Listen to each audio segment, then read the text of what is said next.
నుంచి మే 3 వరకు లాంగ్ హారాల పండుగ.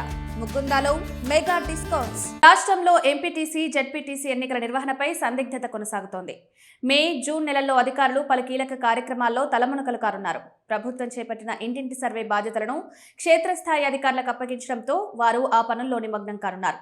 దీనికి తోడు కొత్త విద్యా సంవత్సరం ప్రారంభం కానుండటంతో సర్కారీ పాఠశాలల్లో అడ్మిషన్ల పెంపుపై విద్యాశాఖ ప్రత్యేక దృష్టి సారించనుంది. ఈ ప్రక్రియలన్నీ ముగియడానికి జూలై ఆఖరు వరకు సమయం పట్టే అవకాశం ఉండడంతో అప్పటి వరకు ఎన్నికల ఊసే ఉండేలా కనిపించడం లేదు.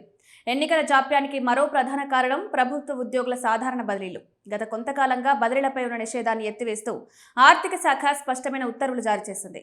వచ్చే నెల 1వ తేదీ నుంచి 31వ తేదీ వరకు రాష్ట్ర వ్యాప్తంగా బదిలీల ప్రక్రియ కొనసాగనుంది. 3 ఏళ్ల సర్వీస్ పూర్తి చేసుకున్న వారికి బదిలీ అవకాశం కల్పిస్తుండగా 4 ఏళ్ల సర్వీస్ పూర్తి చేసిన వారికి తప్పనిసరి బదిలీలు చేయనున్నారు. 2027 మే నాటికి పదవీ విరమణ చేసే వారికి మినహాయింపునిచ్చారు.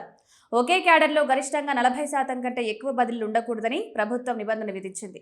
ఉద్యోగులంతా ఈ బదిలీల ప్రక్రియలో ఉండడం వల్ల ఎన్నికల విధులకు సిబ్బంది కొరత ఏర్పడే అవకాశం ఉంది.